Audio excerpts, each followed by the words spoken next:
I'd say you could. Okay. Welcome to the meeting of the Board of Directors of the State of Hawaii Department of Agriculture. It's Tuesday, October 24th.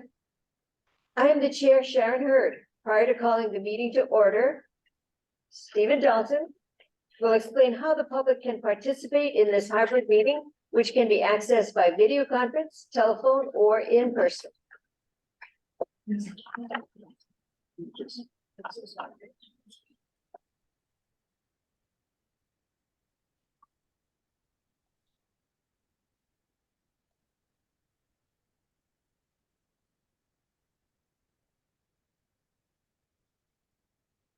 Good morning, all. As an attendee, your microphone will be automatically muted during the meeting unless you are providing testimony. For each agenda item you wish to testify on, please click the raise hand button found on your Zoom screen. Board staff will individually enable each testifier to unmute their microphone. When recognized by the chair, please unmute your microphone before speaking and mute your microphone after you finish speaking in order to prevent audio feedback. When testifying, you'll be asked to identify yourself and the organization, if any, that you represent. Each testifier will be limited to 2 minutes of testimony per agenda item. If you're calling in via phone, which I don't see any right now, you will, when chairperson asks for public testimony, you may indicate you want to testify by entering star and then 9 on your keypad. After entering star and 9, a voice prompt will let you know that the host of the meeting has been notified. When the chair recognizes you and asks you to unmute, you may do so by pressing star and then 6 on your phone. The voice prompt will let you know that you're unmuted. Once you're finished speaking, please enter star and then 6 again to mute yourself. And for those of you that were, I believe that's it. Yeah. Okay. Testifiers are reminded that there is a 2-minute limit of testimony per agenda item. Okay, calling the meeting to order. Showing at 9:14 a.m. The roll call vote. I'll take a roll call vote of the board members present. When your name is called, please indicate your presence with a here or present and state who, if anyone over the age of 18, is present in the room with you. This also serves as a roll call vote. For each subsequent vote, I will ask if there are any objections. If there are none, then the motion will be approved on the same basis as this initial roll call. Sharon Hurd is here. Russell Suji. Present, and alone. Thank you, Russell. And Dr. Anya Bichorek is excused. Mary Alice Evans, Tibet. Here. Thank you. Diane Lay. Present and alone. Thank you. We have Vincent Mina. Here, present and alone. Good morning. Thank you. Fred Cowell from Kauai is excused. Randy Cabral, member at large, excused. N. Young, member at large, excused. And James Golds, member at large. Present and alone. Thank you, Jimmy. 1, 2, 3, 4, 5, 6. We have a quorum. Moving on to the approval of the minutes for September 26th, the meeting held that day. May I have a motion to approve the September 26, 2023 minutes? Diane? Diane moves and Jimmy seconds. Thank you. Thank you. Is there any public discussion? There are no hands raised in the public at this time. Okay, thank you. And does the board have any discussion? Seeing no hands? Okay, thank you. Calling for the vote. Are there any objections to approving the minutes? No, hearing none, the motion to approve the minutes as is approved. So introductions have been taken care of. We are moving on to item 4, communications from divisions and administration. Item A1. Agricultural Resource Management Division will be presenting. Oh, wait a minute. Do I have to read it first? Okay, I will read A1 That is the request for approval for the transfer of public lands from the Department of Land and Natural Resources to the Department of Agriculture pursuant to Act 90, SLH 2003, codified as Chapter 166E, Hawaii Revised Statutes. May I have a motion to approve the request? So moved, Jimmy. Thank you, Jimmy, and Diana's the second. Thank you. So we have a presentation by staff. Hey, Brandy. Good morning. Morning. Good morning, Chair, members of the board. I am Brandy Ayo, Property Manager with the Arm Division on the Big Island. This morning, we would like to present this request for approval for the transfer of public lands from the Department of Land and Natural Resources to the Department of Agriculture pursuant to Act 90. There are numerous TMKs on the island of Hawaii, Maui, and Kauai. Act 90, Sessions of Law, is 2003 established the non-ag park lands program within the Hawaii Department of Agriculture and was codified as Chapter 166E HRS. Under this program, the legislature found that certain public lands classified for agricultural use by the DLNR should be transferred to the HDOA for purposes and in a manner consistent with the state constitution. The purpose of this chapter is to ensure the long-term productive use of public lands leased or available to be leased by the DNR for agricultural purposes by allowing these lands to be transferred to the HDOA for leasing and management.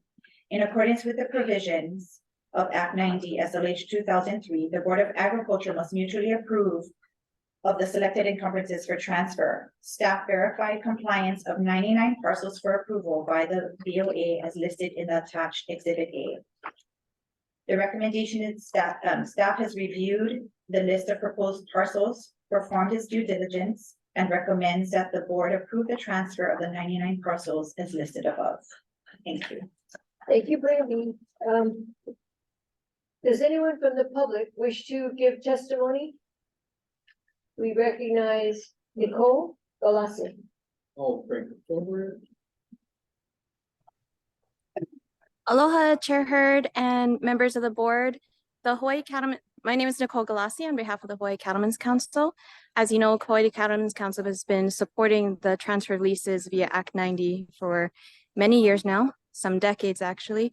And I just want to put in our support for the transfer of these leases to be accepted and thank the board for considering it and helping to move Act 90 along. Mahalo. Thank you, Nicole. Recognizing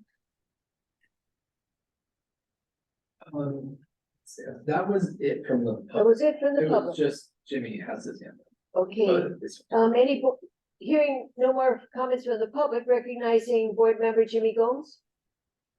Okay, I've got several questions.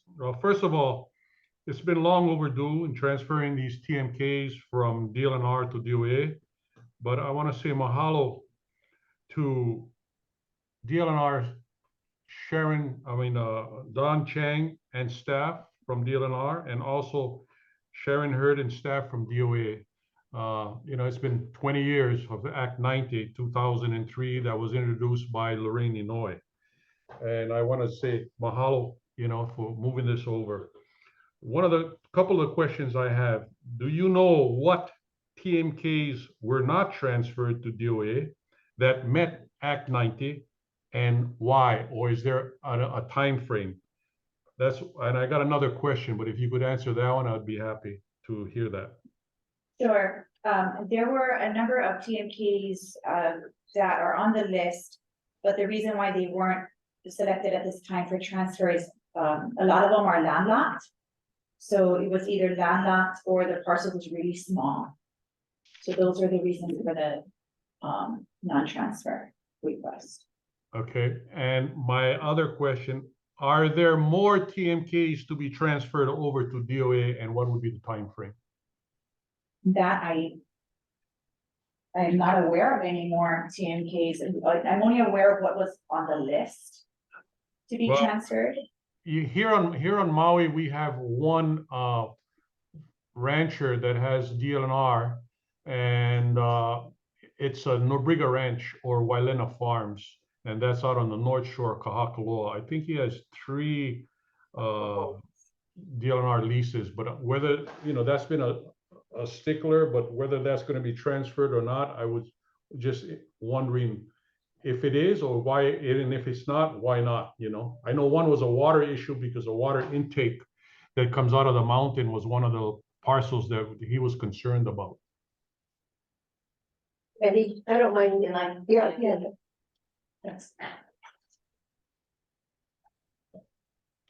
Good morning, Chair, board members. Linda Marai, I'm a property manager with Arm Division. And Jimmy Gomes, your question about the Nabuga Ranch, their lease or leases or RPs, I think there's several of them, are on what we call the purple list. And the purple list is the list of leases and RPs that DLNR seeks to retain.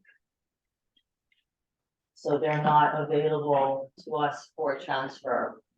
So could I get that purple list Sure. with the Absolutely. tax keys and who the leases are? Yes. Because I would like to Yes. follow up with some of these leases because I'm getting emails from them.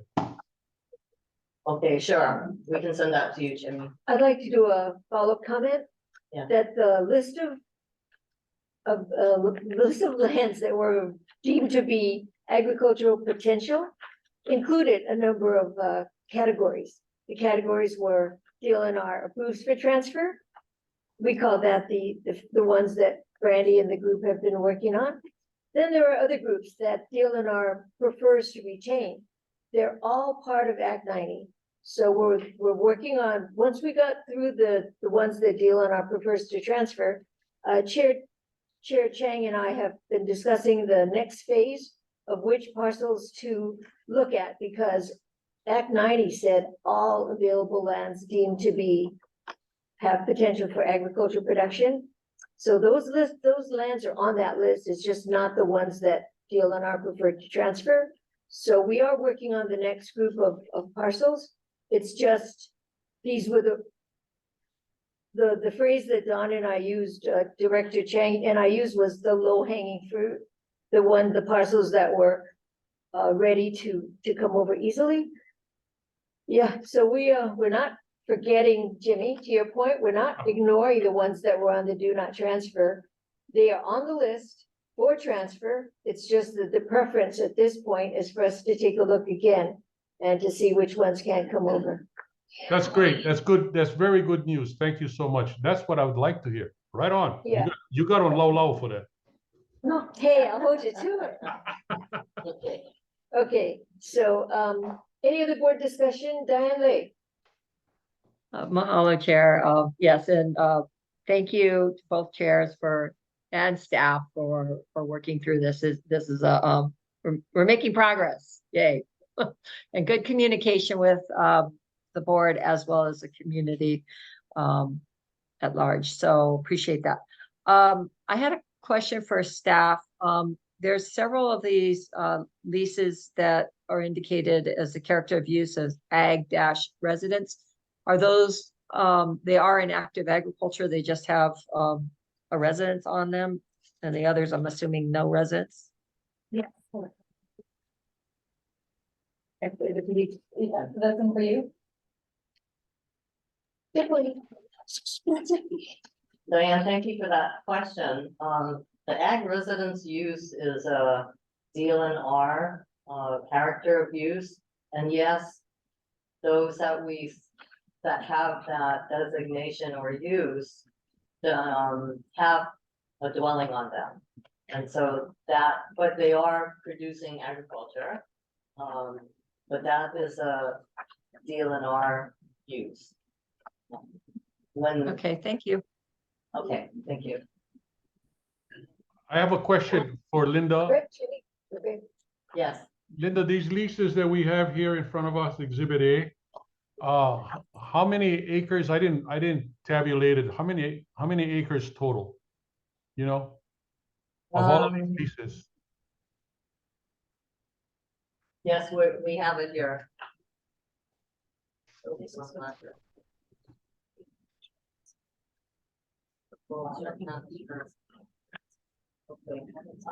The acreages for the parcels that are on this list. I'm sorry, Yes. we don't have a total, but we can get that information to you. But yeah, I well, have I can add it up, but I just thought if you had it, I'd just write it down. Okay, thank you. Thank- We'll get thank that you. information to you. Okay, any other board discussion? Seeing, hearing none. We're calling for the vote. Are there any objections? Abstentions? Okay, hearing none, the motion is approved. Thank you, Brandy. Thank you, Linda. Thank you, board. Brandy's doing the next one. Okay, moving on to item 2, request for consent to assignment of general lease number S-4456, Jules J. Gervais Jr. and Suntari Gervais, lessee assignor, to Jungle Miss Orchids LLC assignee, TMK 32-4-049012, lot 28, Hana Farm Lots, Waiakea, South Hilo, Island of Hawaii, Hawaii. May I have a motion to approve the request? So moved, Jimmy. Jimmy and Diane seconds. Thank you. Presentation by staff. Okay, as Chair Hurd said, this morning we have another request for consent to assignment of general lease 4456, Jules Gervais Jr. and Suntari Gervais, lessee assigner to Jungle Miss Orchids LLC, TMK 3-2-4-04912, lot 28 in Paʻa Farm Lots on the island of Hawaii. The Board of Land and Natural Resources awarded general lease 4456 to Jules Gervais Sr., commencing on September 4th, 1975. At its meeting held on April 8th, 1982, BLNR consented to the assignment of general lease 4456 from Jules Gervais Sr. to Jules Gervais Jr. and Suntari Gervais. Since taking over the lease in 1982, Mr. and Mrs. Gervais developed the subject property and started a large farming operation where they've sold orchids and landscaping plants. They also constructed a farm dwelling and greenhouses. In the recent years, due to physical and mental disability, it became extremely difficult for Mr. and Mrs. Gervais to maintain and continue their farming operation. As a result, the farm is no longer in production and is now overgrown. In addition, the farm dwelling was recently burnt in a fire. In accordance with the HAR in terms of the lease, Mr. and Mrs. Gervais are requesting to assign general lease 4456 to Jungle Miss Orchids LLC, solely owned by Caleb Hope. Caleb Hope has been the owner and operator of Jungle Miss Orchids since its inception in August 2007, where he grows a variety of potted orchids. Prior to opening his business, Mr. Hope spent 3 years as a farm laborer for Kalapana Tropicals Inc. Mr. Hope would like to utilize the subject property to expand his current orchid nursery to include new varieties of orchids. Additionally, he plans to cultivate various fruit trees. Jungle Miss Orchids LLC qualifies as an agricultural company, as 75% of its members qualify individually as a bona fide farmer with more than 2 years of full-time farming experience and meets application and residency requirements in accordance with the HAR. There is no consideration for the assignment of lease. It is our recommendation that the Board of Agriculture approve the assignment of general lease 4456 from Jules Gervais Jr. and Suntari Gervais, lessee assignor, to Jungle Miss Orchids LLC assignee. Thank you. Thank you, Brandy. Does anyone from the public wish to give testimony? I see no hands raised at this time. Thank you. Board discussion? Diane? Thank you, Chair.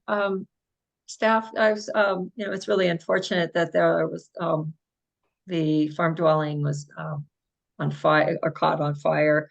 I'm assuming from the photos that there's still a structure standing, and if so, who will be responsible for the removal of, and disposal of the home? There was, that was part of the negotiation, so the buyer, actually, it looks like a big part of the residential structure can be salvaged, so they're gonna try and rehabilitate or redo the damaged part. So it's gonna be the responsibility of the buyer to take care of that. Okay, thank you. Appreciate it, and I'm glad to see it's, being transferred to someone who wants to be an active ag. It's great. Thank you. Thank you, Diane. And Vince? Thank you. Thanks, Chair. What is the next to the annual base rent, it says until 9/4/2025 reopening. Could you define what that means, please? Sure. So on September 4th, 2025, that's when we will do a reopening. So an appraisal will be completed to reestablish what the annual lease rent will be for the upcoming period. Okay, great. And then the upcoming period will end in 2030 with that lease? Correct. Great, thank you very much. You're welcome. Any other discussion by the board? Hearing none, seeing none. We're calling for the vote. Are there any objections to this request? Hearing none, the motion is approved. Thank you. Moving on to the next item, Ree. Is that you?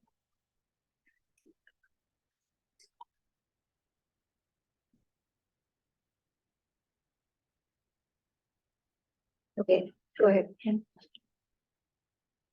Okay, so I have a request for consent to assignment of general lease 4640 Maya Paʻa and Sunny Stewart Lesia Sinor to Elijah Scanlon, excuse me, assignee TMK 3-2-4-049-023, Lot 9, Honolulu Farm Lots in Waiakea on the island of Hawaii. General lease 4640 was sold at the DLNR public auction on May 1st, 1980 to Michael Metnek and Charlene Lagranes for a period of 55 years. By Mesne assignment, the lease was transferred to Maya Paʻa and Sunny Stewart in December of 2017. Maya Paʻa and Sunny Stewart utilized the subject property to grow various fruit trees. However, in 2017, Maya Paʻa passed away. Since his passing, it has been financially difficult for Mr. Stewart to maintain the farming property. In accordance with the HDOA and the terms of the lease, Mr. Stewart is requesting to assign general lease 4640 to Elijah Scanlon. This assignment will include a farm dwelling, a farm shed, a large inventory of various crops, such as, but not limited to avocado, starfruit, cherimoya, various citrus trees, lychee, guava, jabolacava, vanilla, and ornamental trees, to name a few. Elijah Scanlon has over 7 years of farming experience. He is currently the farm manager of Ola Brew Company, where he farms and maintains a 42-acre parcel containing various food crops. Prior to his employment with Ola Brew Company, he spent 5 years as a farm manager for Kūlana Farm and 1 year as a farm laborer for Hoʻolau farmers. Mr. Scanlon would like to continue and increase the current farming operation on the subject property. His initial plans are to revitalize the trees that are on site with future plans to plant additional food trees. He also has plans to complete needed repairs to the existing structures on the property. Mr. Scanlon qualifies as a bona fide farmer with more than 2 years of full-time farming experience and meets the application and residency requirements in accordance with the HDR. There is a consideration of $175,000 for the assignment of lease. General lease 4640 does not include a participation clause. It is our recommendation that the Board of Agriculture approve the assignment of general lease 4640 from Maya Paʻa and Sunny Stewart Lesia Sinor to Elijah Scanlon, assignee, and the consideration of $175,000. Thank you. Okay, may I have a motion to approve the request?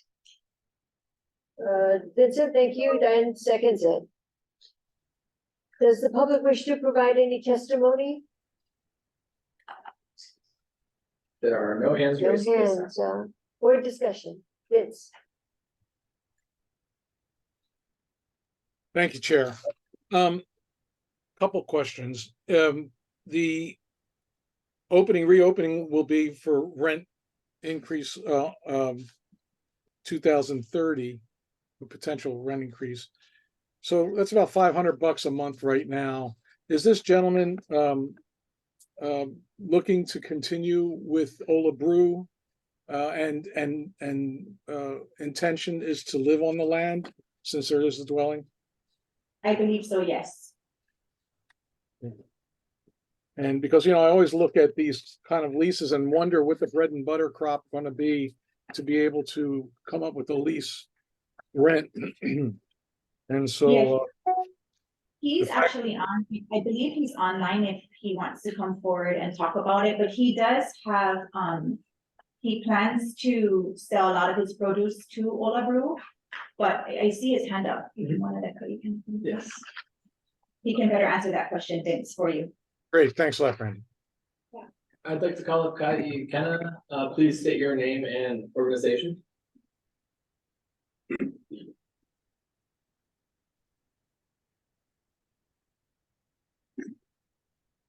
He's muted.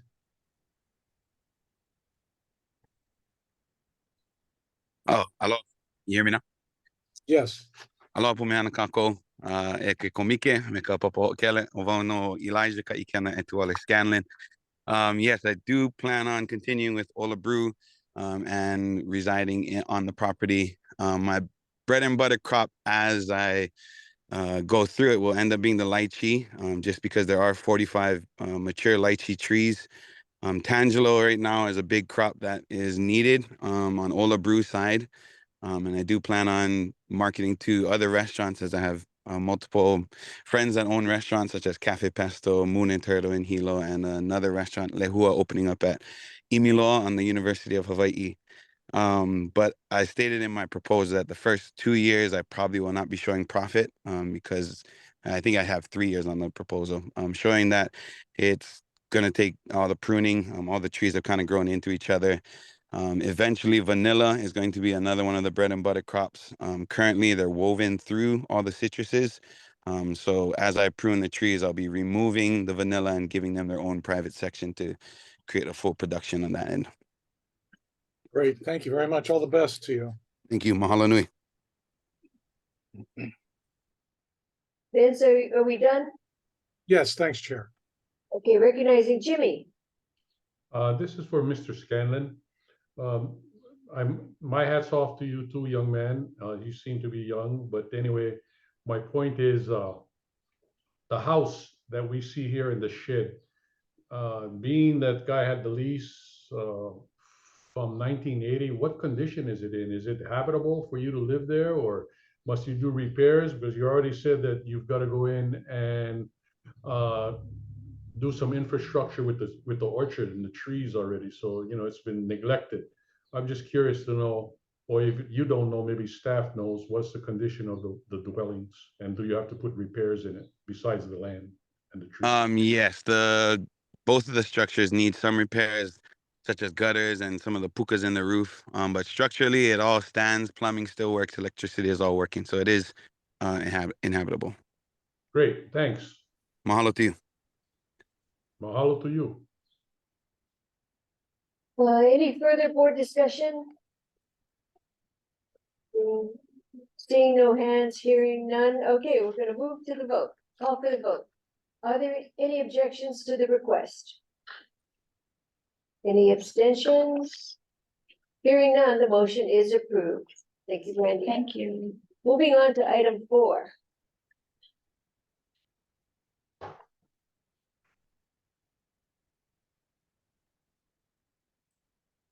Good morning, Chairperson, members of the board. My name is Roy Hasegawa, Property Manager at Resource Management Division, and I will be presenting request for acceptance of annual lease rents as determined by independent appraisal for rent reopenings for various lots located on Oahu and Hawaii Island. The Board of Agriculture is required to establish and approve annual lease rentals by independent appraisal for extensions and conversions of leases. The Department of Agriculture contracted ACM consultants to determine the fair market rents. Staff recommend that the board accept the fair market rentals for the various leases as listed in Exhibit A. Thank you. Okay, may I have a motion to approve the request? So moved, Jimmy. Thank you, Jimmy. Second. Thank you, Vince, for a second. Does anyone from the public wish to provide testimony? There are no hands raised at this time. Thank you, Stephen. Board discussion. Chair Hurd. Yes. Roy. Yes. I noticed on Exhibit A, we have the appraised fair market rent, but we don't have the current, I don't think the current fair market rent.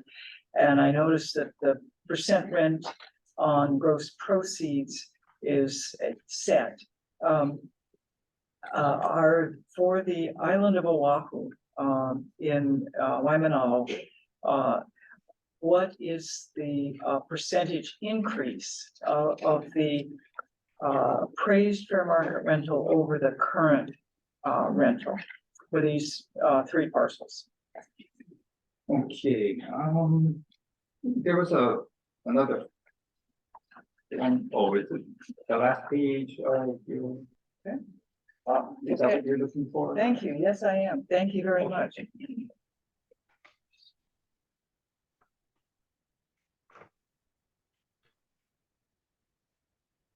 So it appears one has gone down Yes. and one is doubled. Yes. Any observation or analysis on why one of the non-ag park parcels with 3.4 acres doubled in value? Did the amount of proceeds, gross proceeds double in the period between rent reopenings? The appraiser is online, maybe you could answer that. But for the one that you're speaking about, in the last appraisal that was done was back in 2010. 2007? 2010. 10. The others were more recent. So, Chair, I would like to ask the appraiser. ECM, are you online? We see you online. Would you like to comment on that? Ted? Who's the? Yeah, anyone? Ted. Good morning. Can you hear me? Yes, we can, Ted. Thank you. Great. Thank Good you. morning. Yeah. Good morning, Chair and Mr. board members. Yamamura. Ted Yamamura. In answer to that question, all rents are a function of land sales, comparable land sales. As to why the prior or current rents were at the rates or amounts that they were, it could be because of a number of factors, one of which could be that it was, well, let's see, reopening. So these wouldn't be a function of auctions, but since land values change and rates of return may change, rates of return determines land value or rental value, I'm sorry. And so based on the current comparable sales and the current rates of return, that's how we determine the new rent. And as to how the prior rents were set, it could have been a result of different land comparables and different rates of return. Mr. Yamamura, can you define rates of return as it applies to these agricultural parcels? Sure. Rates of return is what is expected or what is desired by the lessor. And that results in what kind of rents or ground rents are the lessor looking for. So the higher the rate of return, the greater the land rent. The rate of return does not refer to the productivity of the parcel for the farmer, the lessee. It applies to what the lessor, the Department of Agriculture, wishes to see in terms of rents. Is that correct, Mr. Yamamura? That's correct. It applies only to the land component, not to the farming operation. Okay. Thank you, Mr. Yamamura.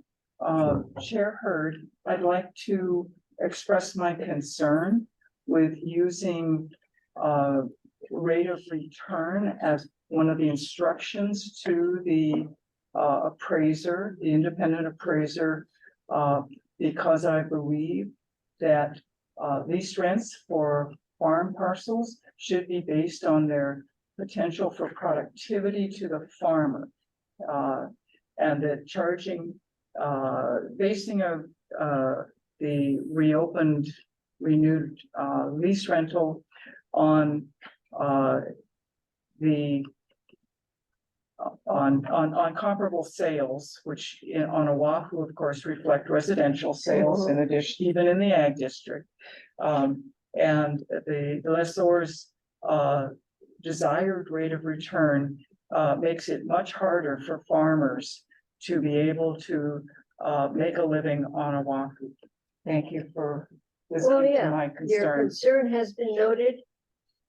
Any other further board discussion? Yeah, Chair, can I ask the appraiser a question? Oh, I'm sorry, I didn't see your hand up, Russell, sorry. Ted, hi, Russell here. Morning, Isn't it, Russell. good morning, isn't it correct that appraisers, when, and maybe yourself, when you evaluate these ag lands, take into consideration the grade of the land, like grade A, B, C, or D ag lands? And isn't that considered part of the appraisal? Yes, that's correct. Okay, so So like in evaluating so the if land component, A grade land would probably be valued a little higher than the D, I would take it. exactly, yes. Okay, yeah. All right, thanks. That's Thank it, you. Chair. Thank you. Thank you, Russell. Recognizing Vincent? Yes, Chair, thank you. I noticed on the summary that there's 2 rents that will be going down. Can you please elaborate on that? Mr. Yamamura, I think the question is directed to you. Oh, okay. Let's see, which rents were you referring to, Mr. Mina? Alvin Kawamoto and Akamai Landscape and Maintenance.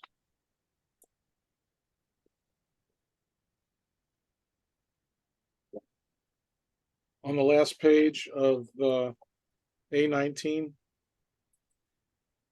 Yeah, I don't have that in front of me, but is Kawamoto a Big Island property? I'm sorry. Yes. Okay, the reason for that is the character of use changed from diversified agriculture to pasture. Okay. And the methodology, as you know, for pasture is different from diversified ag. Right. Okay, and then Akamai Landscape and Maintenance, they have 2 parcels here on Oahu. Yes. And one there's a 3% change and one there was a drop. Yes, there was a 3% increase in rental value, right, for the new rent. And the rent on the second property or parcel did decline. However, the lease states that it's going to be the higher of the existing rent or the new rent. And therefore, we're going with the existing rent of $12,248. Oh, okay. Okay, thank you. Any other, Diane? Thank you, Chair. I know we've gone over this issue of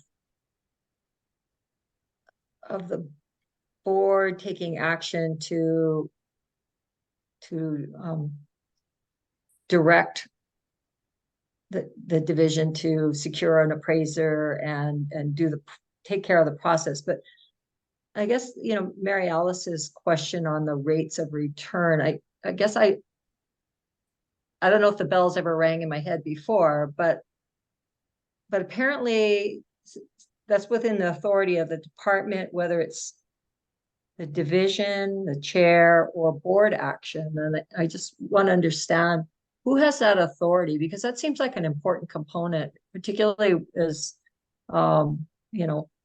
when we're seeing some of these rates, the rental rates double. I mean, and, we've seen, and I understand that, land values are going up, but we also, we have a mission and, to support ag. So I'm just not clear about this process, and maybe this is maybe it's a presentation, or maybe we've done this before. I'm not sure. Just need some more clarity, I guess, and Okay, how we approach the appraisal process, what the board's authority is versus, staff.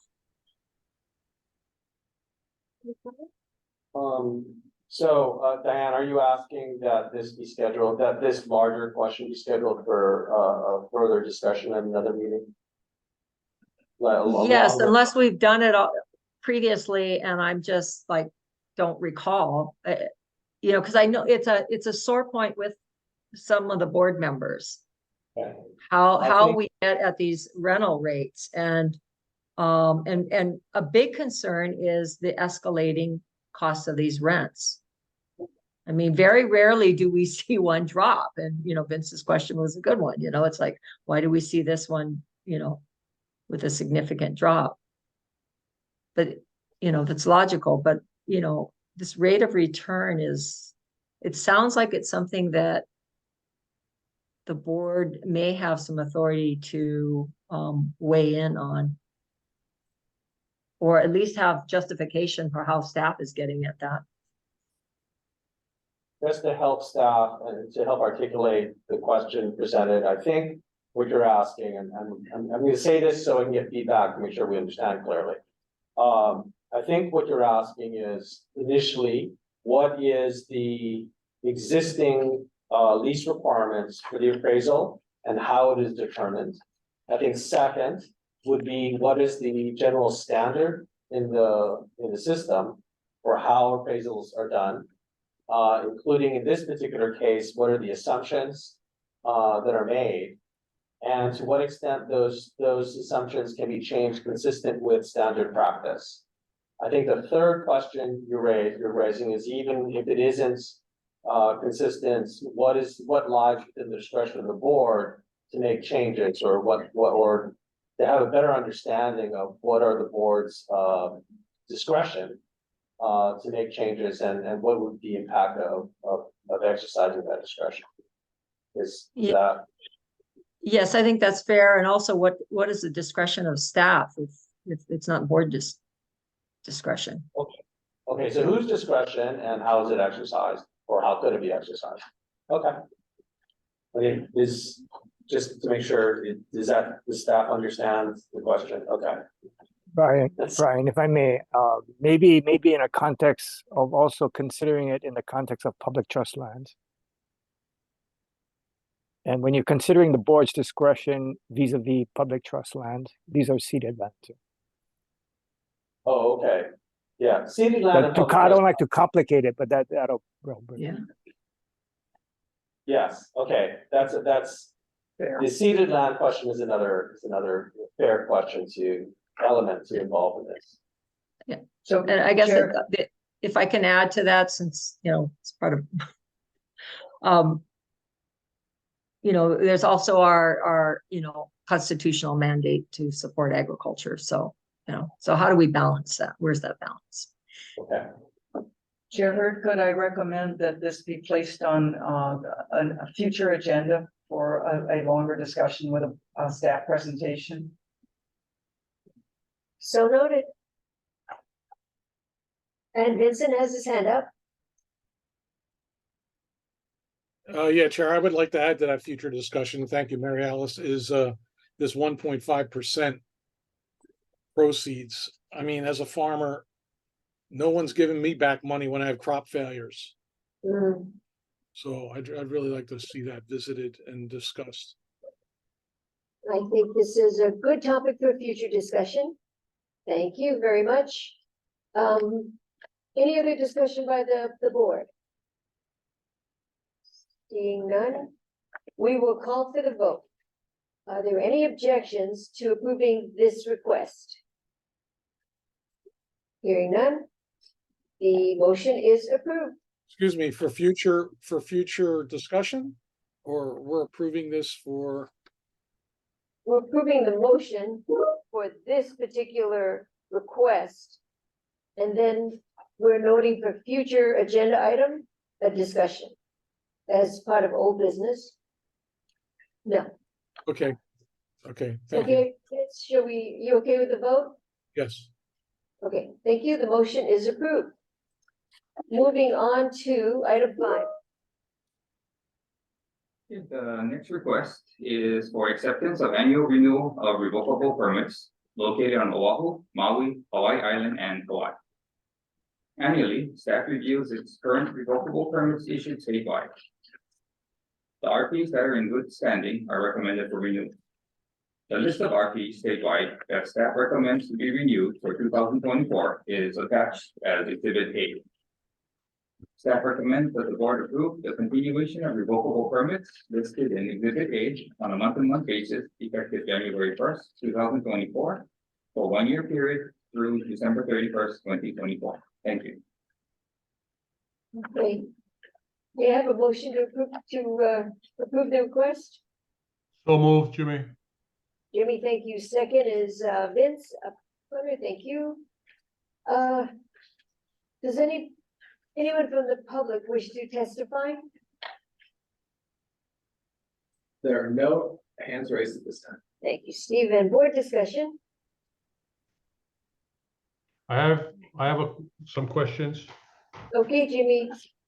First of all, why are these TMKs, these TMK RPs, not long-term leases? Why are they RPs? Is there some benefit, or is there some holdup why it's an RP? Because some of these RPs look like it's been a while that it has been an RP. Staff's working with some of the permittees to turn them into long-term leases, and some are landlocked. And so, but you have a lot that goes all the way back to 2004, 2009 and 17. So you're still working on that to do that? Is there any kind of time frame? 2004, if you're referring to RP 26, that's reserved for the Kūlana Ag Park. Okay. Larry Jeffs, 2000. Yes. Yeah. But you are thinking of some of these that will be turned over to a long-term lease rather than an RP? Yes. We're currently working with some of the permittees right now. Okay, thank you. And, Okay, Jimmy? yeah, I'm fine. Thanks. Okay, thank you. Recognizing Mary Alice. Roy, I noticed that when you talked about the Act 90 list that isn't before us, and now on these RPs, you noted that some were landlocked. Can you define that for me, and why that is a concern that would hold up either a transfer or a long-term lease? If the parcel is landlocked, it means that there's no access to the property. To make it a long-term lease may require easements, other things that will hold up the lease process. So the lessee is still accessing these properties, I presume. Yes. So they're accessing them without an easement, or they have some informal agreement on a neighboring parcel that allows them to access their property? Each situation is different. Some of them that are landlocked, they are the fee owner to the adjacent lease. So it's complicated. So they could theoretically agree with themselves to allow access to the leased land. So what's the Department of Agriculture's concern in that case? That future leases would go to somebody else and the fee owner would deny access? There could be a possibility, yes. Okay. Thanks, Roy. Thank you, Chair. Thank you, Mary Alice. Further discussion from the board? Seeing none. Okay. I think we're ready for the vote. Are there any objections? Hearing none, the motion is approved. Thank you, Roy. Moving on to item 6. The next request is for consent to assignment of general lease number S6001. TOC La Pāpā, lessee assigner to Romulo Aguinaldo and Rusty Arneson assignee, located in the Kahuku Agricultural Park.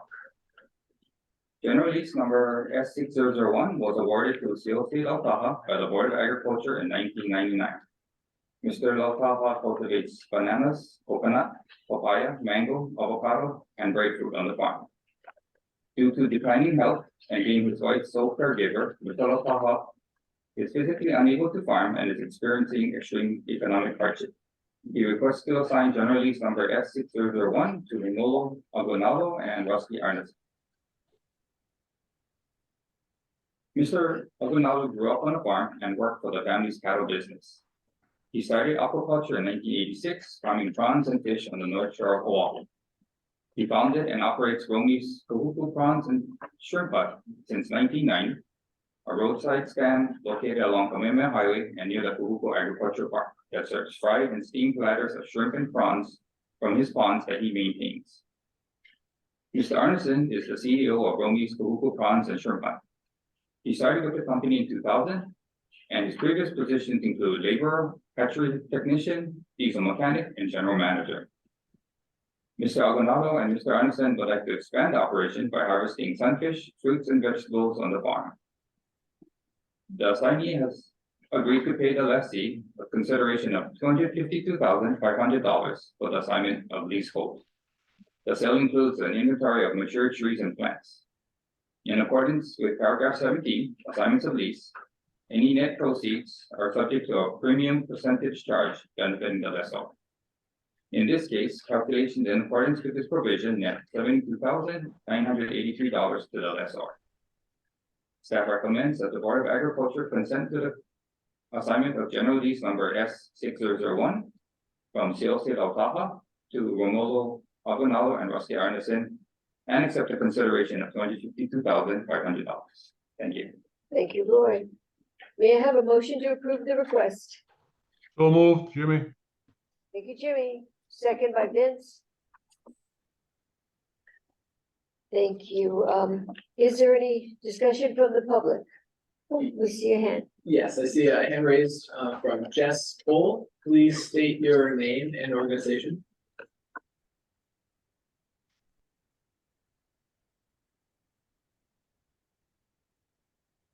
Jess, if you could unmute yourself. Hi, I'm sorry, that was a pocket hand raise. Please ignore me. Okay. Thank you. Any of the member of the public wishing to provide testimony? If not, I have a question. oh, yeah. Roy, the portion of the consideration that goes to the lessor, the $72,983, is that included in the $252,500 for the assignment of the leasehold, or is that on top of that? So that the cost to Mr. Aguinaldo and Mr. Arneson would then be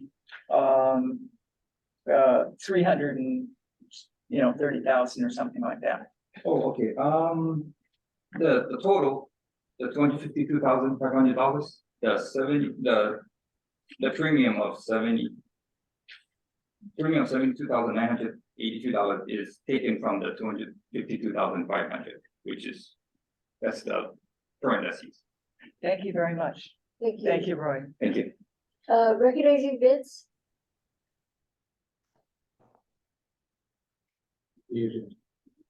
Vince, are you talking? Oh, excuse me. Are Yeah. Mr. Aguinaldo and Arneson, if I pronounced it correctly, here?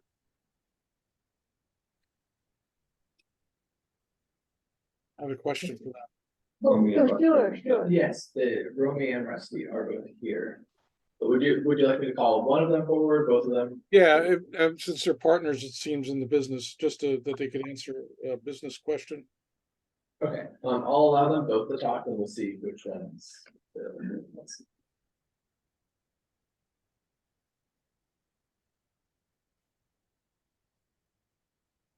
Hello? Yes, go ahead. Yeah, you got some feedback. You probably have two phones next to each other or something. Or a computer on. My question is, it's your Kahuku prawns and shrimp hut and the business that you have doing aquaculture. First of all, is this operation, is this lease near that existing operation you guys have? And second of all, you say that you're going to expand the operation by harvesting sunfish. Is that on this particular lease that you're getting? And what are the electric, how are you dealing with electric as far as aquaponics goes in case, you know, something happens to where there's a blackout and your electric's gone? How do you plan on not having all the fish die? Yes, thanks, Vincent. Can you hear me? Yeah. Okay. Yeah, so our current lease now that has been on for 30 years in the Kahuku area, our lease has run out. So the 15-acre parcel, lot number 1, will be our sole land. And so we'll continue operations on this land, and as well as our land down Marconi Road, which is a 23-acre lot as well, which we currently raise tilapia and sunfish already. So the lot 1, the 15 acres, we will provide solar panels. So if the hiko, which if it goes out, which it always goes out in Kahuku, the solar will provide needed power to our pumps and whatnot. And so if the power goes out and you have no sun for solar, then what? Then we have 2 5 kWA generators. Okay, great. Great. Well, it sounds to me as though you've done your due diligence for your operation to keep it running, because I know that's a big issue with aquaponics. And wish you guys all the best. Thank you. Any further board discussion? No? Okay, calling for the vote. Are there any objections? Hearing none, seeing none. The motion is approved. Thank you, Roy. Moving on to item 7. Approved.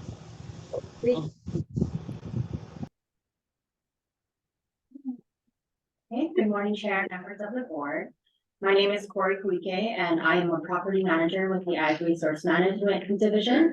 And I am here today to request to approve rental offset for general lease number S3143 Jerry J. Lewis, TMK 419-002013. And this is in Hanapepe, the island of Hawaii. So some background information. In 2008, Governor's Executive Order 4244 transferred the subject land parcel to the Department of Agriculture for management purposes. The Ag Resource Management Division requested and received the board's approval to dispose of the property, and way of sealed bids by the subject property was awarded to the successful bidder, Jerry J. Lewis. A 35-year lease was issued commencing June 1st, 2021 through May 31st, 2056. So Jerry J. Lewis submitted expense reports to us for equipment and services rendered to ready the land for planting crops according to their plan and conservation plan.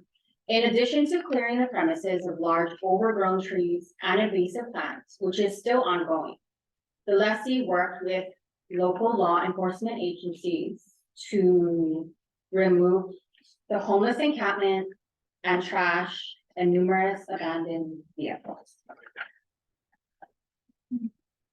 So our recommendation is that the Board of Agriculture approve the lessee's request for a rental offset of up to 2 years of base annual rent from 6/1/2022 through 5/31/2024 in accordance with the terms and conditions of the general lease. And that would be it. Okay, thank you, Corey. May I have a motion to approve the request? So moved. Thank you, Mary Alice. Thank you, Vince, for the second. Okay, does anyone from the public wish to give testimony? I'm sorry. presentation by staff. You did. Okay. She did it? Okay. Does anyone from the public? Yeah, I'm done. Okay. Does anyone from the public wish to give testimony?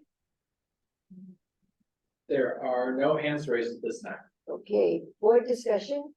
We have Jimmy.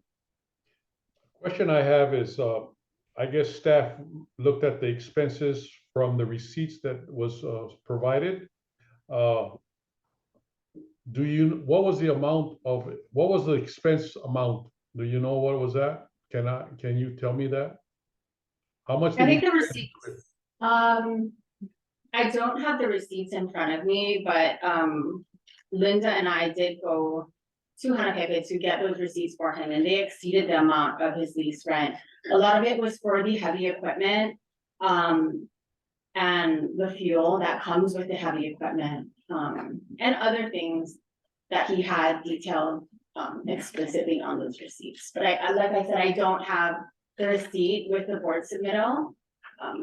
But we did review it before we put this together. So the other question I have is, the land at 4.246 acres, has all of that land been cleared? So there'll be no other clearing to do? I think there are portions of it that still need to be cleared. I think he did state that, well, with the upcoming winter weather coming up, it does pop up pretty aggressively, the grass that they cleared. But I think the vast majority of the property is cleared and ready to be planted. From what we saw, since we visited, I think we went last month or the month before. Okay, my last question is, because he had homeless encampments, what is he doing to, any deterrence is he putting into not having these people to come back onto the property? Because we've had it on other areas on state DLNR land and so forth. You clean out these homeless and they come right back again. So what kind of deterrence is he put in, or do you know? So I think with his plan of utilization, he did mention, or he projected that they were gonna fence off the property. He actually has fee simple land adjacent to this property, so they are there present every day of the week because they reside next to this parcel. And I think in the area, in that valley, they have a pretty good strong community network where they look out for pockets of upcoming homeless camps. So I think the fence, and I think just networking with the neighbors has proven successful thus far. Thank you. You're welcome. Thank you. And Vincent? Thanks, Chair. Hi, dear. The crops that they said they're going to be planting, is vegetable crops, root crops? I mean, when I see all this land cleared, I get nervous. Okay, so I think he had mentioned there was an assortment of, he had mentioned ulu, he had mentioned avocados. So I know neighboring park. So Yes, trees. trees. Great. And there's water there, infrastructure, water present. They do, yes, he does have access to water. Great. I like the fact that he's next door. That's great. Mhm. Security purposes and also efficiency of operations. So great. Thank you very much. You're welcome. Thank you, Vincent. Any other board discussion? Seeing none, hearing none, we're calling for the vote. Are there any objections? Okay, hearing none, the motion is approved. Thank you, Cory. So, board, before we move on to the next section, Plant Industry Division, we're going to check with council on the first item. Yeah, so Jonathan Ho, acting Coordinating Branch Manager. So for the petition, the resubmittal, the petitioner emailed me this morning indicating that she's no longer going to be seeking to move forward with her petition. She won't be attending. Yeah, so that's what she's indicated. You know, we were going to bring this back before the board due to a technical issue that prevented her from being able to testify the last time this was before the board, but this morning she indicated that she's gonna rehome her cats, and she's been dealing with some family issues, so she's no longer gonna pursue this petition. Excuse me, Johnson, is this Ms. Clark? Yes, this is the Tiffany Nereza Clark petition to for the Savannah cats. Yes. Thank you So, very much. I'm sorry, Vincent, just to let you, some of you may remember this was brought up before the board last time. Ms. Clark, we had asked her to testify and she didn't testify. It turned out there was a technical problem. So she didn't have an ability to testify. So we were going to allow her another opportunity today. So that's why it's on the agenda again. But as it turns out, she's withdrawing it. So in light of that, I think all we need to do is, I think, because it's on the agenda, to allow any public testimony. And then I think there's nothing further to be done. We can move to the next time. Okay, then, calling for anyone in the public who would like to provide testimony. I'm seeing no hands raised. Okay, thank you, Stephen. So moving on to item B2.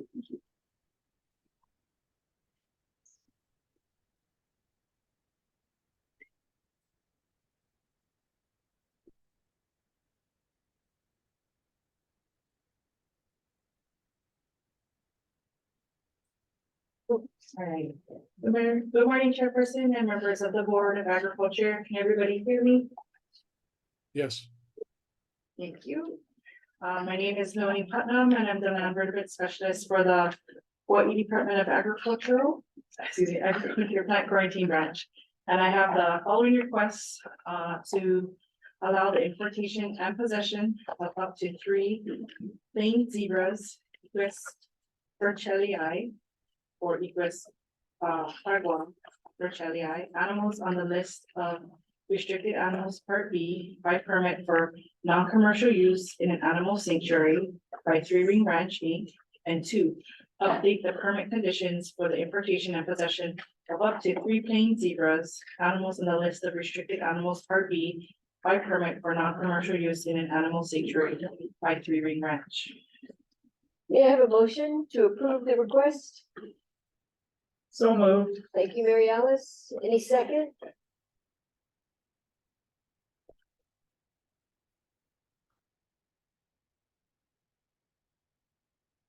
Vince, are you Second seconding? to the hear it motion? out. It was the second, I missed the second part of the statement. Okay, thank you, Vince, for seconding.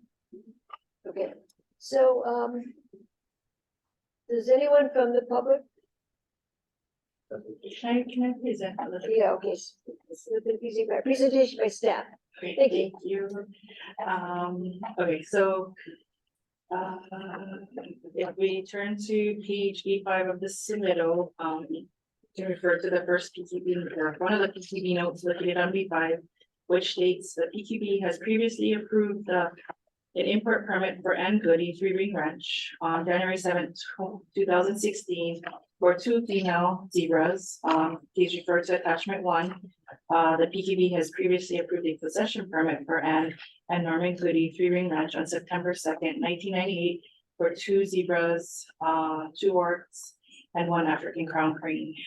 Please refer to attachment 2 for review on that one. The plain zebras, Equus burchellii or Equus burchellii are on the list of restricted animals Part B pursuant to Hawaii Administrative Rules HAR Chapter 4-71.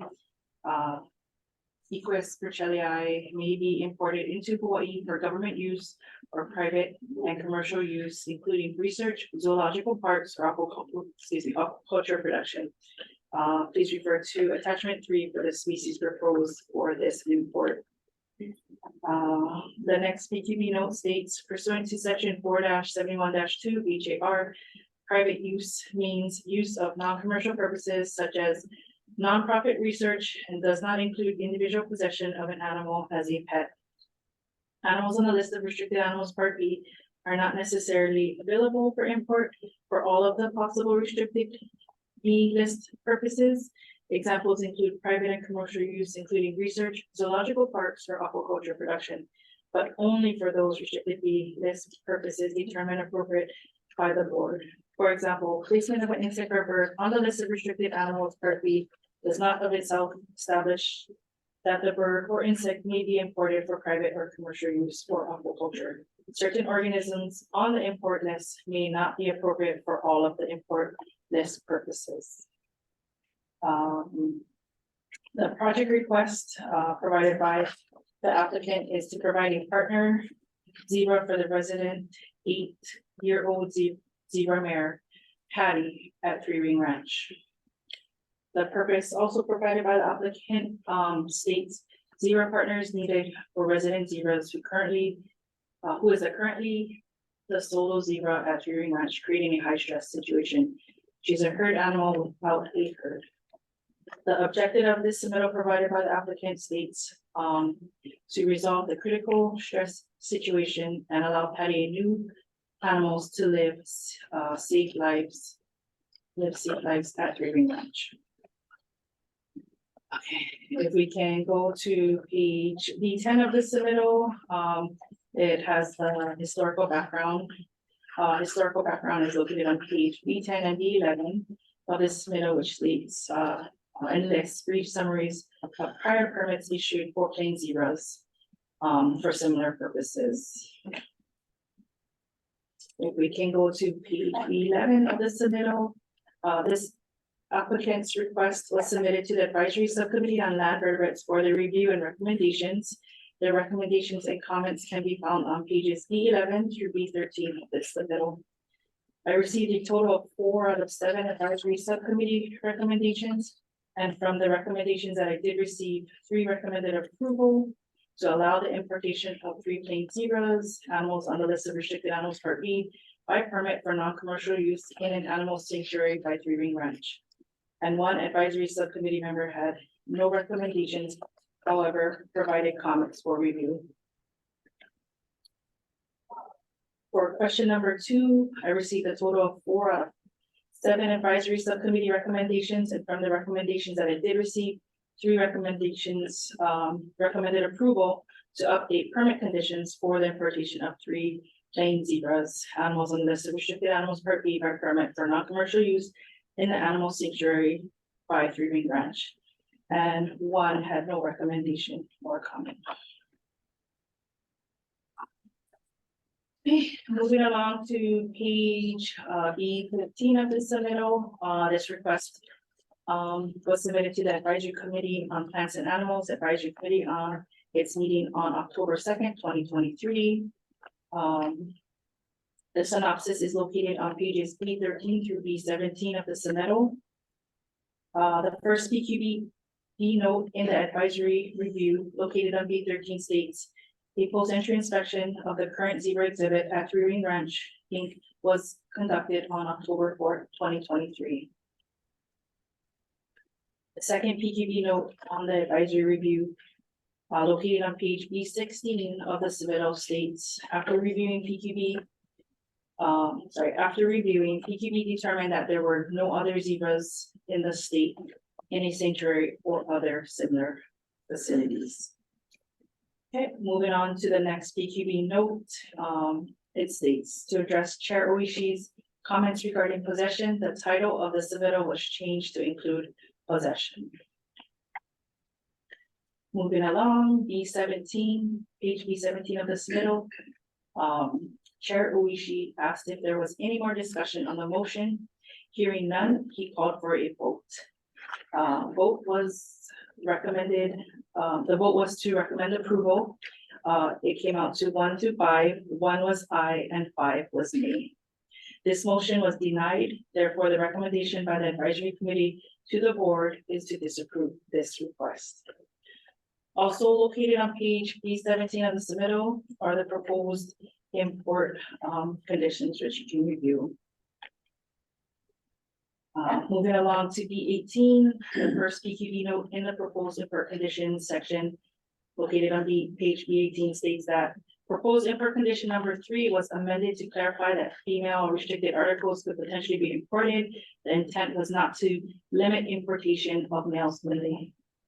Next PQB note, also on the same page, stated that proposed import condition number 6 was amended based off of the advisory committee chairperson Uishi's comments regarding progeny, provides clarification of the progeny and shall be prohibited, and that the PQB chief has the discretion to determine safeguarding and final disposition of any progeny. Okay, moving along. The next PQB note is for number 17, import condition number 17. And it's the proposed import condition number 17A was inserted based off of the USDA Animal Care Inspection Guide and General Inspection Procedures. Please refer to attachment 31 of the USDA Animal Care Inspection Guide and General Inspection Procedures and Animal Guidelines. And then lastly, the last PQB note on page B22 of the submittal states to further ensure compliance with the permit condition, condition number 24 was updated or amended to clarify PQB's ability to take appropriate measures in the event of a permit condition violation.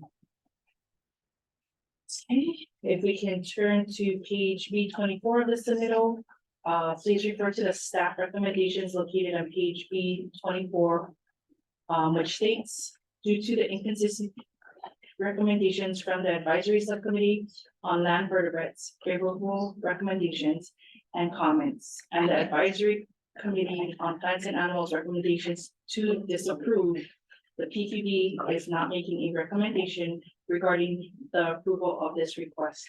However, PQB notes that the applicant currently has a permit for plain zebras and has continued to maintain compliance with the board's previous established conditions. This concludes my section of the presentation. Dr. Anguti is available for any comments. Okay, thank you, Luni. At this time, I'd like to recognize Mary Alice Evans. Thank you. Members, and chair, I want to clarify my motion, and hope that the second will agree.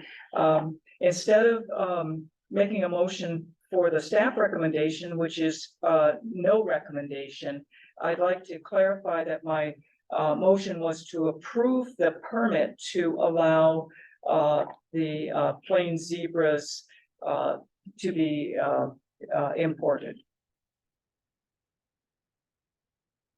I base that on the fact that Dr. Maeda did recommend approval. Okay, the second was from Jimmy.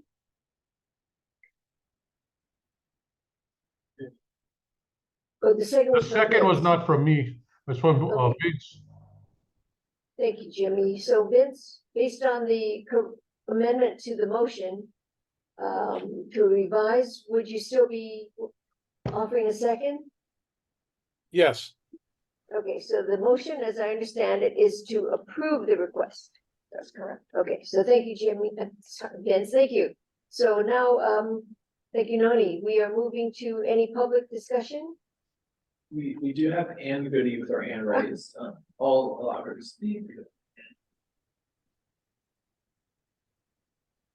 Good morning, board. Thank you so much for hearing this petition. Are you able to hear me? Yes. Yes. Thank you. I would like to please call your attention to the support letters that you should have in front of you, including from veterinarians, Hawaii County Council, and our state senator, Dr. Richard. Dr. Tim Richard is our veterinarian of record for Three Ring Ranch. He has cared for zebra at this facility for almost 25 years.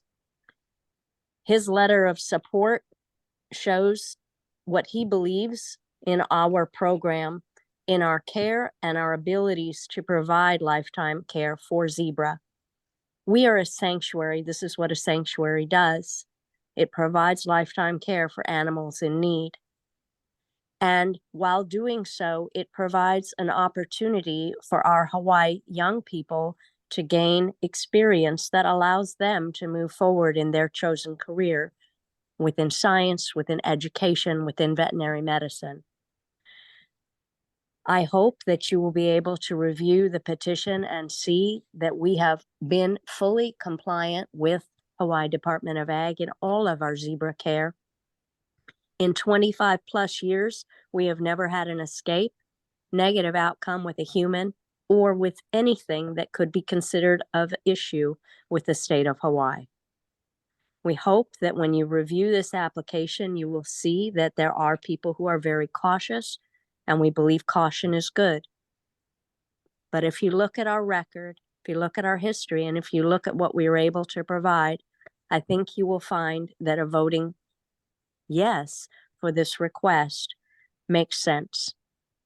Do you have any questions for me? Any questions for Ann Goody? I do. Okay, thank you, Jimmy. Ms. Goody, because this is a lone zebra, and you're saying that you have some pre-vet students that would like to work, look at them or to do some research, are there any other animals on your sanctuary that they could look at to do the same type of study besides the zebra? Thank you for the question. It's actually in addition to. When students are here at the ranch, they have this broad variety, a broad scope of animals that they learn about and work with. And they work with me on scientific research on many different animals. One that directly pertained to zebra was the published article that we wrote on hoof care for zebra. And as a result of that particular article, zebra in captivity are no longer being put under general anesthesia with the frequency that they used to for regular hoof trim.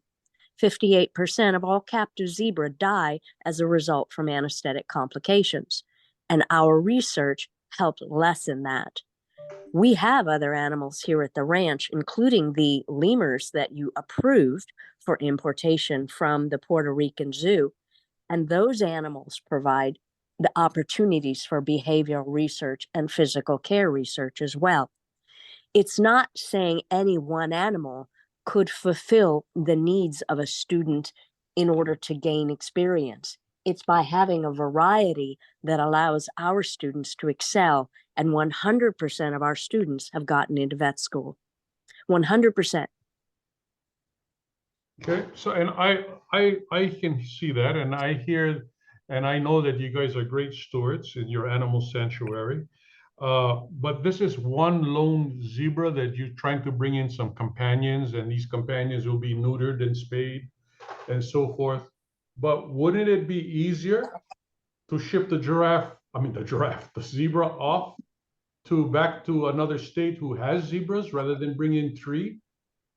So the permit request is up to 3. It would depend on what need is identified by the Global Federation of Animal Sanctuaries. On our last request, we waited 18 months until the facility was closed and we were called in. So we don't know if it would be 1, 2, or 3, most likely 1. The zebra has been maintained since the death of our prior zebra 3.5 years ago by the use of a pony as a companion. That pony Teak was euthanized 2 weeks ago. Yeah, I read that. It worked sort of, but sort of not. It provided Patty with a companion on the other side of the bedroom fence, the pipe corral divider. And when they were out in pasture, they were okay. But it wasn't an ultimate solution for Patty. Moving Patty from one sanctuary to another.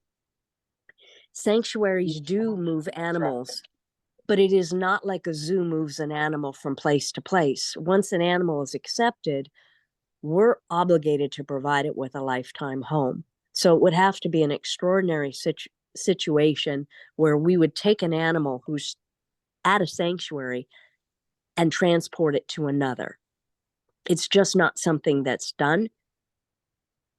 We are a sanctuary, so we're the lifetime home. The only animals that would come to us are not coming from another sanctuary. They're coming from a failed zoo, or they're coming from a hunting park, like the place that she came from. They're coming from someplace shut down by Department of Justice, by Fish and Wildlife. We're providing that safety net for another animal. Sanctuaries don't really do that for each other. So my other question, listening to you, is this zebra was from Molokai Ranch before? No, this particular zebra is from Texas. She was from a person who bred them for hunting parks for canned hunts, and he decided to retire. He reached out to the Global Federation of Animal Sanctuaries, and he said, if you folks step in, I will not send them to the kill auction. And we had an open permit that we had been waiting 18 months for a rescue. And that's when we were able to step in. And we waited 18 months once we had the permit until a rescue needed to happen. We don't buy, sell, or breed. We can't just run out and buy zebra because you approve a permit. We have to wait till a real rescue is put forth on the table. Thank you. You're welcome. Thank you. Vince, Nina? Oh, thanks, Chair. Yeah, my question was answered with Jimmy. And it bodes well for you, Miss Goody, that your name's not Miss Batty. Vincent. Thank you, Vince. Any further board discussion? Hearing none, see. Oh, Diane, sorry. Go ahead, Diane. Sorry, Chair. Thank you. So, okay, a number of my questions have been answered, but assuming the permit is, this would be a question for staff. Assuming a permit is approved, how long does it stay valid? In particular, if as in the case of Dr. Goody says, you know, a zebra may not become available to actually import. So this could go on for 10 years possibly, or does it resurface to the board for consideration?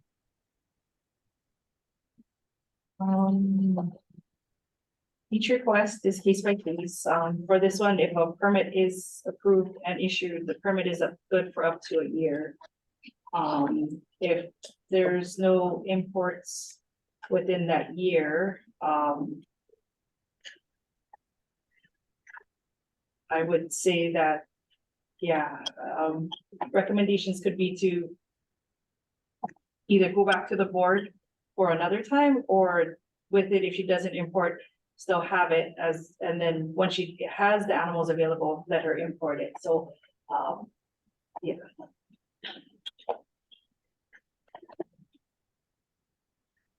Jonathan Oa, Acting Concordia Branch Manager. So, excuse me. So with regards to the request, so like, yeah, so as Noni stated, the permits are good for a year.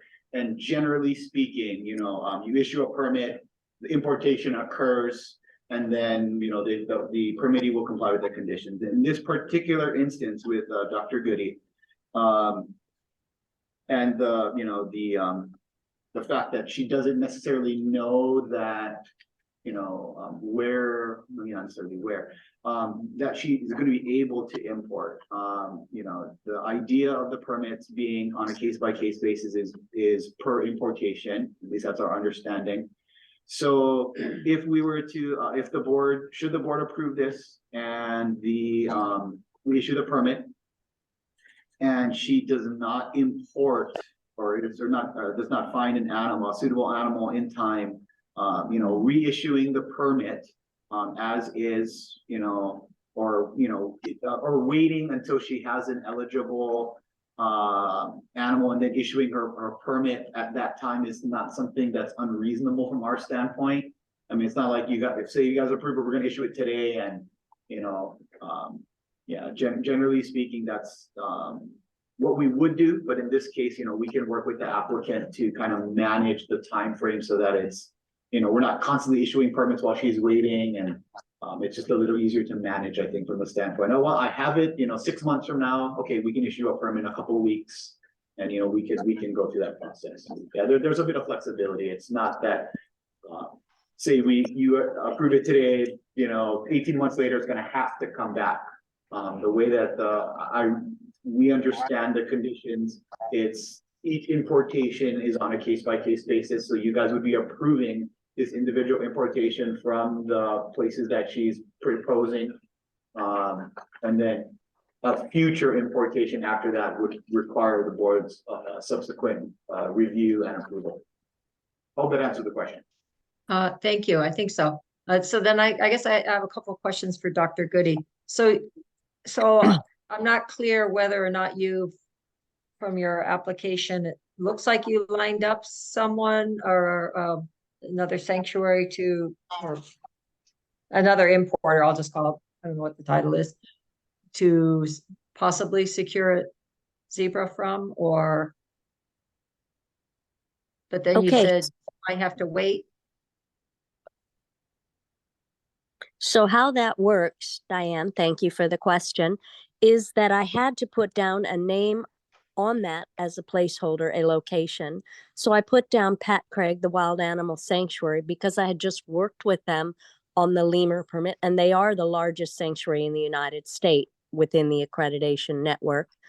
And at that time, when we put that paperwork forward, we were working to try and place animals, including zebra, from the zoo in Puerto Rico. Those animals are safely in Florida at this time. It did take a long time to find a place. In the case of the lemur, we had the open approved request, but we did not ask Hawaii Department of Ag to issue the permit until Department of Justice contacted us and said, we have these animals, will you take them?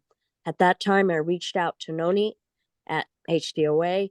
She processed the permit very rapidly. We had it in hand in a week, and we were able to move forward.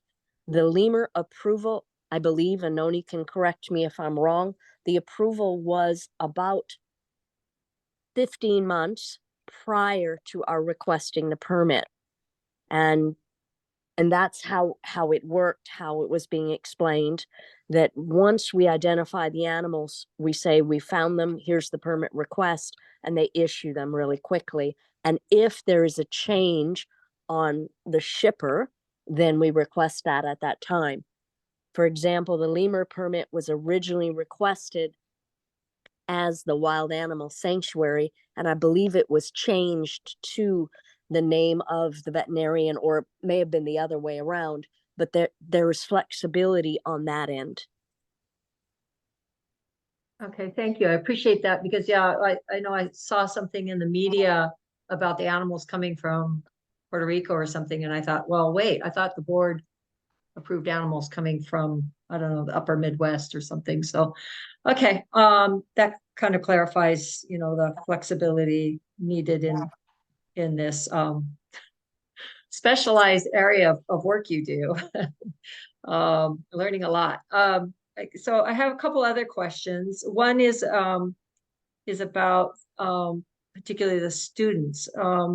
Over the last, say, 5 years, do you have an estimate of, the percentage of students that are Hawaii residents versus students from out of state or out of country that you host there and work with and train? Let me try to get this phone to work. I'm sorry, are you able to still hear me? Yes. Yes. Okay, thank you. We give priority to Hawaii students, Hawaii born, Hawaii schooled. They always get an extra several points in our ranking for what we accept. I can't give you a number. I would say about 15% of our incoming pre-vet students are Hawaii students.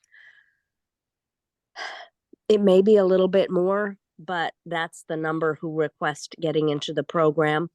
Whenever we have a Hawaii student who requests an externship, that's their 4th year vet student residential program, they're automatically accepted because we're hoping that we can lure them back to practice here. Okay, thank you. And then the last question I have is Patty the zebra. So sounds like she's got she's either the dominant one or got an attitude sometimes. So if you are successful in securing one or more zebra to bring in, what if that transition doesn't go well with her? What's the plan then? Thank you. So zebra integration is very different from horse integration. Zebra are constantly moving. Female zebra create a herd, a natal herd. but the male zebra always chases off male offspring when they're about 10 months old, and they free form bachelor bands and then reunite up. Boys are always welcomed into a zebra grouping. Girls find rank within a grouping, but they assimilate very, very rapidly. Unlike horses who have little issues within a group, because zebra are such prey animals, they find safety in numbers and bond up almost immediately like glue. Does that answer your question? I suppose so. Just, you know, Okay. if you, I don't know if you have extra pasture or what, if We you know, we things aren't do. working out well. We do. We have the capability within our bedroom areas to divide it into anywhere from 1 to 4 bedroom units, and then allow animals to integrate together out in the larger pasture areas. Thank you. Okay, recognizing Vincent, Mina. Thanks, Chair. And Ms. Goody, the pasture areas, well, the bedding areas, how big is there a requirement for size for per animal? There is. The USDA has minimum animal care standards with size for each individual area. Those standards are minimum housing requirements. We far exceed every one of their standards. For example, if you look at square footage that a rhesus monkey in a lab has to have, it's only enough to safely turn, stretch, and assume normal postural stance.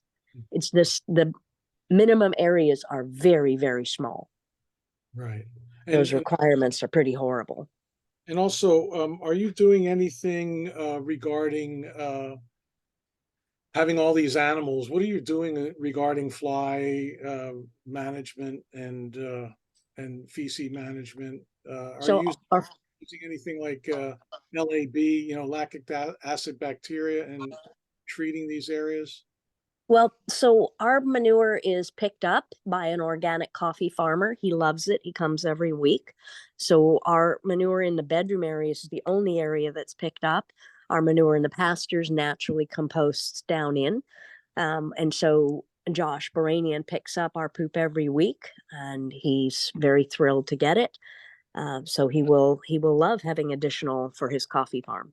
We do have a feed-through product that we use occasionally for the buffalo because he's so spoiled. He doesn't like any flies touching him. So we will, he is really spoiled. He likes to be fly sprayed. So we use fly spray and feed-through product for him on occasion during the time of the year when his coat is short. Zebra don't have that same type of a fly issue that a horse does. They utilize just about every bit of the food product that goes in. So zebra poop has almost no smell and is not attractive to flies. Just like the hide of a zebra, you can have a horse and the pony and standing next to a zebra, and the pony will have flies and the zebra will not. Interesting. Well, just as a point of education around this, look up a YouTube video on lactic acid bacteria, LAB, and you can make this very easily out of rice wash water and milk. And then it takes only 20 milliliters per 5 gallons of liquid. So that could really help in your animal management area. And is that a feed through, or is that something you spray on the waste piles? You spray it on. You can basically apply it in all types of areas to where you don't want any smell or flies. Well, great. I will look that up. Yeah, it's very easy to be done, and I applaud your efforts with all the animals. So I'll be in support of this. Thank you.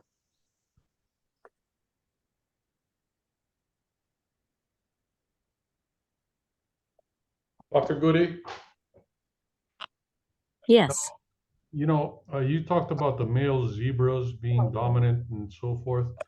But if you had a male zebra, he would be gilded, correct? Because we absolutely do this. 100. How would he be the leader of the pack when you already gild him? We do that with the bovine. I mean, equine. Right, and it definitely calms them down and allows them to not be such dominant and bossy. Zebra personality is that the boys are only interested in sex and the girls are only interested in staying alive and taking care of their babies. Once they're castrated, the zebras become much more manageable. They're no longer bullying girls. They are a much calmer creature, just like a gelding is. Any animal that is castrated after about 2 years old, within 6 months has wound down. Correct. All right, thank you. Thank you, Jimmy. Any other board discussion? Hearing none. Seeing none. Calling for the vote. Are there any objections? Aye. Okay, Jimmy, noted. with reservations. Okay. The motion is approved. The motion, Vince, did you raise your hand? Yeah, I just wanted to note that in my support, you know, based on the past applications and approvals and the track record of the sanctuary. So I just want to support their efforts moving forward. Okay, thank you for that, Vince. Diane? Yeah, and Chair, I have reservations, but I'll vote to approve this. And my reservations are, based on, the committees that reviewed this and they're not able to come to conclusions. So, thank you. Right. Noted that there is one objection, but for the majority of the panel, the board, 5 yay, 5 ayes, and 1 objection. The motion is. Oh, there's two. Two There's with reservations. Two with reservations. Okay, okay, it's an aye with. Only with reservation. Okay, thank you. Motion is approved. Thank you. Thank you, board. We're moving on to old business and item 5, old business. Update on Bell versus Tomioka case regarding shell egg business operation.